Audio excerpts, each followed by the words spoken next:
ಇದ್ರ ಜೊತೆಗೆ ಆಪ್ತ ಪಡೆ ಅರ್ಧ ಡಜನ್ ಸಚಿವರು ಪ್ರವಾಸವನ್ನ ಕೈಗೊಂಡಿದ್ದಾರೆ. ಸಚಿವರ ದೆಹಲಿ ಪ್ರಯಾಣದ ಹಿಂದೆಯೂ ಇದೆ ಸಾಕಷ್ಟು ಸಾಲು ಲೆಕ್ಕಾಚಾರ. ಇಬ್ಬರ ಜಗಳದಲ್ಲಿ ಮೂರನೆಯವರಿಗೆ ಲಾಭಕ್ಕೂ ಲೆಕ್ಕಾಚಾರವನ್ನ ಈಗ ಹಾಕಲಾಗಿದೆ. ಬದಲಾವಣೆ ಅನಿವಾರ್ಯ ಆದರೆ ಪ್ಲಾನ್ 3 ಕೂಡ ರೆಡಿ. ಇದೇ ಲೆಕ್ಕಾಚಾರದಲ್ಲಿ ತೆರಳಿದ್ದಾರೆ ಸಿದ್ದರಾಮಯ್ಯ ಸೇನೆ. ನೋಡಿ, ನಿನ್ನೆ ಸಂಜೆ ಬೆಂಗಳೂರಿನ HAL ವಿಮಾನ ನಿಲ್ದಾಣದಿಂದ ವಿಶೇಷ ವಿಮಾನದಲ್ಲಿ ಹೋದ್ರಲ್ಲ, ಅದೇ ಈಗ ಪ್ಲಾನ್ 3 ಏನು ಮಾಹಿತಿಯನ್ನು ನೀಡ್ತಾರೆ ನಮ್ಮ ಪ್ರತಿನಿಧಿ ಹರೀಶ್. ನೇರ ಸಂಪರ್ಕಕ್ಕೆ ಜಾಯ್ನ್ ಆಗಿದ್ದಾರೆ. ಹರೀಶ್, ಪ್ಲಾನ್ 3 ಕೂಡ ರೆಡಿ ಮಾಡಿಕೊಂಡು ಅರ್ಧ ಡಜನ್ಗೂ ಹೆಚ್ಚು ಸಚಿವರನ್ನ ಕರ್ಕೊಂಡು ಸಿದ್ದರಾಮಯ್ಯ ಅವರು ವಿಶೇಷ ವಿಮಾನವನ್ನ ಬೆಂಗಳೂರಿನ HAL ವಿಮಾನ ನಿಲ್ದಾಣದಿಂದ ಹತ್ತಿದ್ದಾರೆ. ಇದರ ಹಿಂದೆ ಇರುವಂತಹ ರಾಜಕೀಯ ಲೆಕ್ಕಾಚಾರವನ್ನ ವಿವರಣೆ ನೀಡೋದಾದ್ರೆ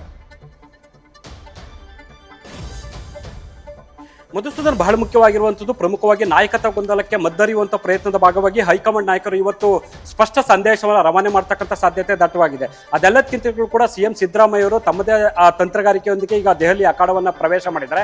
ಮಗದೊಂದು ಕಡೆ DK ಶಿವಕುಮಾರ್ ಅವರು ತಮ್ಮ ಪಟ್ಟುಗಳನ್ನ ಪ್ರಯೋಗಿಸಲು ಕೂಡ ಈಗ ಹೈಕಮಾಂಡ್ ನಾಯಕರ ಮುಂದೆ ಬರೋದಕ್ಕೆ ಸಜ್ಜಾಗಿದ್ದಾರೆ. ಸೊ ಇದೆಲ್ಲದಕ್ಕಿಂತಲೂ ಬಹಳ ಮುಖ್ಯವಾಗಿರುವಂಥದ್ದು ಸಿಎಂ ಸಿದ್ದರಾಮಯ್ಯ ಅವರ ಜೊತೆ ನನ್ನ ಆಪ್ತ ಸಚಿವರ ದಂಡೆ ಕೂಡ ದೆಹಲಿಗೆ ಆಗಮಿಸಿರುವಂಥದ್ದು ಸಾಕಷ್ಟು ಕುತೂಹಲಕ್ಕೆ ಮಾಡಿಕೊಟ್ಟಿದೆ.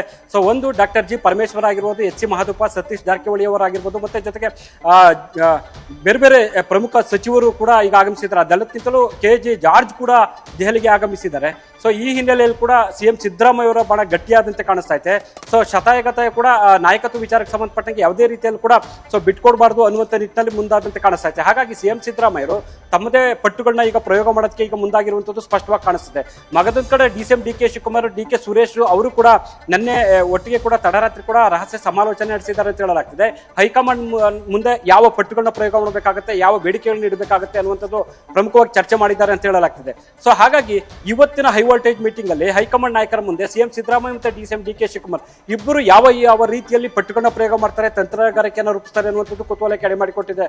ಮಧುಸೂದನ್, ಹರೀಶ್, ಇನ್ನು ಅರ್ಧ ಡಜನ್ಗೂ ಹೆಚ್ಚು ಸಚಿವರು ಏಕಾಏಕಿ ದೆಹಲಿ ಪ್ರಯಾಣವನ್ನ ಸಿದ್ದರಾಮಯ್ಯನವರ ಜೊತೆ ಮಾಡಿದಾಗ ಸಾಕಷ್ಟು ಕುತೂಹಲ ಇರುತ್ತೆ. ಇಬ್ಬರ ಜಗಳ ಮೂರನೇ ಅವ್ರಿಗೆ ಲಾಭ. ಹಾಗಾದ್ರೆ ಆ ಮೂರನೇ ವ್ಯಕ್ತಿ ಯಾರು ಅಂತೀರಿ?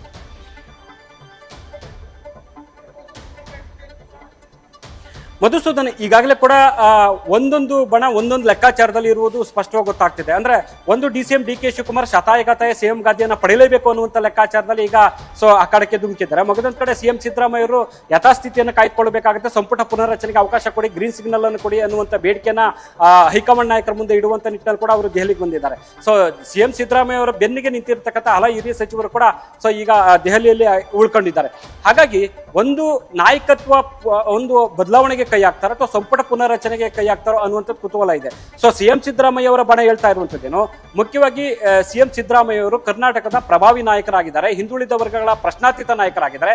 ಜೊತೆಗೆ ಅದೆಲ್ಲಕ್ಕಿಂತಲೂ ಕೂಡ ಅಹಿಂದ ವೋಟ್ ಬ್ಯಾಂಕ್ ಅನ್ನ ಹಿಡಿದಿಟ್ಕೊಳ್ಳುವರ್ತಕ್ಕಂಥ ಛಾತಿ ಮತ್ತೆ ಮಾಸ್ ಫೇಸ್ ಅನ್ನು ಹೊಂದಿರತಕ್ಕಂಥ ನಾಯಕ. ಹಾಗಾಗಿ ಹೈಕಮಾಂಡ್ ನಾಯಕರು ಈ ಒಂದು ವಿಚಾರಕ್ಕೆ ಸಂಬಂಧಪಟ್ಟಂಗೆ ನಾಯಕತ್ವ ಬದಲಾವಣೆಗೆ ಕೈ ಹಾಕೋದಿಲ್ಲ ಅನ್ನುವಂಥ ಬಲವಾದ ವಿಶ್ವಾಸದಲ್ಲಿ. ಅದೆಲ್ಲಕ್ಕಿಂತಲೂ ಕೂಡ ಕಾಂಗ್ರೆಸ್ ಅಧಿಕಾರದಲ್ಲಿ ಇರ್ತಕ್ಕಂಥ 4 ರಾಜ್ಯಗಳ ಪೈಕಿ ಕರ್ನಾಟಕದಲ್ಲಿ ಮಾತ್ರ ಹಿಂದುಳಿದ ವರ್ಗಗಳ ಮುಖ್ಯಮಂತ್ರಿ ಇರುವಂಥದ್ದು. ಉಳಿದಂತೆ ತೆಲಂಗಾಣ, ಹಿಮಾಚಲ ಪ್ರದೇಶ ಆಗಿರ್ಬೋದು, ಮತ್ತೆ ಕೇರಳ ಆಗಿರ್ಬೋದು. ಸೊ ಇಲ್ಲೆಲ್ಲವೂ ಕೂಡ ಮುಂದುವರಿದ ಜಾತಿಗಳ ಮುಖ್ಯಮಂತ್ರಿಗಳಿದ್ದಾರೆ. ಅದೆಲ್ಲಕ್ಕಿಂತಲೂ ರಾಹುಲ್ ಗಾಂಧಿ ಅವರು ದೆಹಲಿಯಲ್ಲಿ OBC ಮೀಟಿಂಗ್ ಅಲ್ಲಿ ಕೂಡ ಸಿದ್ದರಾಮಯ್ಯ ಅವ್ರನ್ನ ಅಹಿಂದ ವರ್ಗಗಳ ಚಾಂಪಿಯನ್ ಅನ್ನುವಂತ ಮಾತನ್ನು ಕೂಡ ಹೇಳಿದ್ದಾರೆ. ದೇಶದಲ್ಲಿ ಅಹಿಂದ ಮತಗಳನ್ನ ಸಂಗ್ರಹಿಸಬೇಕು, ಅಹಿಂದ ಎಲ್ಲರನ್ನೂ ಒಟ್ಟುಗೂಡಿಸಬೇಕು ಅನ್ನುವಂತ ಮಾತು ಹೇಳಿದ್ದಾರೆ.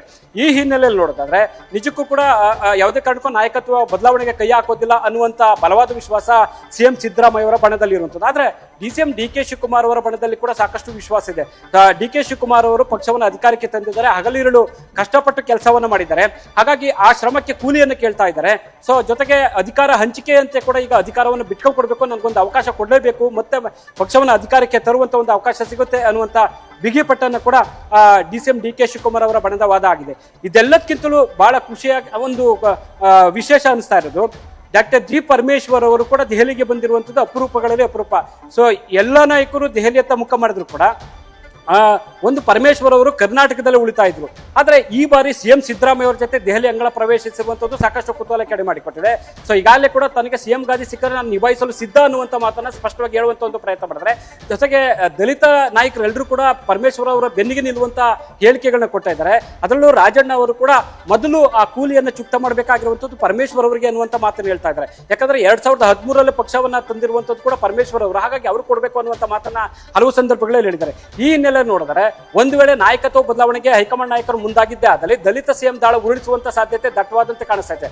ಅದೇ ತಂತ್ರಗಾರಿಕೆಯೊಂದಿಗೆ ಸಿಎಂ ಸಿದ್ದರಾಮಯ್ಯ ಅವರ ಜೊತೆಗೆ ಪರಮೇಶ್ವರ್ ಅವರು ಕೂಡ ದೆಹಲಿಗೆ ಆಗಮಿಸಿದ್ದಾರೆ ಅನ್ನುವಂತ ಮಾತುಗಳು ಕೂಡ ಸದ್ಯಕ್ಕೆ ಕೇಳ್ಬರ್ತಾ ಇರುವಂತದ್ದು ಮಧುಸೂದನ್. ನ್ಯೂಸ್ ಫಸ್ಟ್ ನಿರ್ಭೀತಿಯಿಂದ ನಿಮ್ಮ ಪರವಾಗಿ.